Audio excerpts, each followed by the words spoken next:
En este vídeo vamos a hablar sobre la insuficiencia cardíaca o ICC. En primer lugar, vamos a conocer qué es esta enfermedad.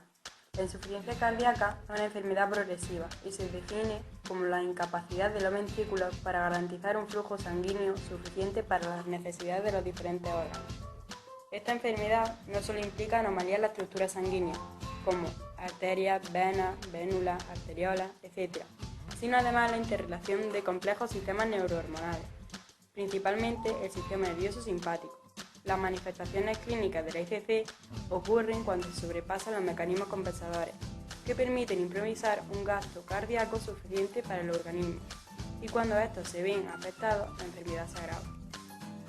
Una vez que ya conocemos qué es, vamos a ver cuáles son sus características principales. La insuficiencia cardíaca es una enfermedad propia del anciano. El síntoma fundamental de la insuficiencia cardíaca es la disminución de la capacidad de esfuerzo, hecho que se traduce por una disnea que aparece con esfuerzo de intensidad variable y se presenta como la dificultad de la respiración. El ecocardiograma es el examen primordial que debe de realizarse en primera instancia ante la sospecha de ICC.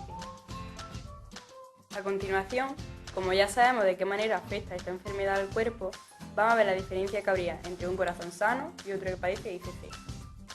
Como ya sabemos, las principales funciones del corazón son las de recibir la sangre de la red venosa, conducirla hacia los pulmones donde será oxigenada y finalmente impulsarla hacia el conjunto de los tejidos del organismo, mientras que un corazón con insuficiencia cardíaca padece una incapacidad de los ventrículos para garantizar un flujo sanguíneo suficiente, así que incrementa las paredes del miocardio para satisfacer las necesidades de los diferentes órganos.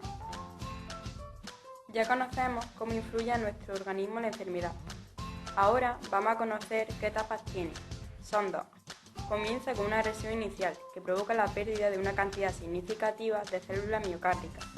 A esto le sigue el daño que provoca a los mecanismos compensadores, provocando la disminución de la capacidad del ventrículo durante la sístole. Más tarde se produce el agotamiento de los mecanismos compensadores, que intentan llegar a un estado de equilibrio y restaurar la función cardíaca previa a la lesión. Con el agotamiento de estos se produce una dilatación ventricular, que se acompaña progresivamente de adelgazamiento y fibrosis de las paredes del ventrículo. Según esto, se pueden establecer dos tipos de ICC. ICC establecida, en la que aparece un déficit de contractilidad del corazón y el gasto cardíaco se reduce bruscamente.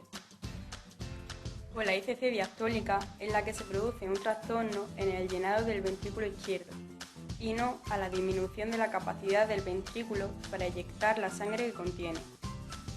Ahora hablaremos de la epidemiología, el pronóstico y el diagnóstico. Respecto a la epidemiología, la insuficiencia cardíaca constituye un importante problema de salud pública en los países occidentales.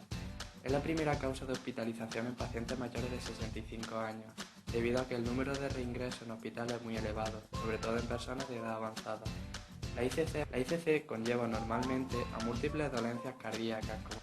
En referencia al pronóstico, las mujeres suelen presentar mayor probabilidad de supervivencia a los 5 años de padecerla, con 38% de superarla frente a un 25% para los hombres.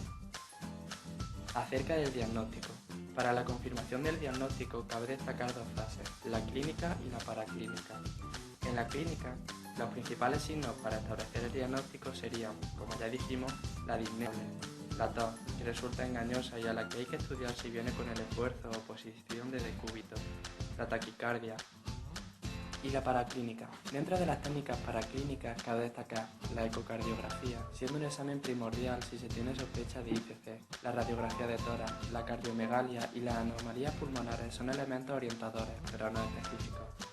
El tratamiento. Se debe tratar todos los factores que puedan ocasionar una insuficiencia cardíaca, dividiendo los métodos en modalidades terapéuticas, como el cese completo de consumo de alcohol y tabaco, uso de fármacos de base como inhibidores de la enzima de conversión, antitrombóticos, entre otros. También está el trasplante cardíaco para desechar el corazón con insuficiencia. Y por último, la estrategia terapéutica. El tratamiento de la enfermedad se empezó a transformar a partir de la década de los 80, gracias a un mejor conocimiento de la misma. Estos progresos han tenido lugar tras la síntesis de fármacos como el ARA2, capaces de interferir en los principales sistemas neurohormonales.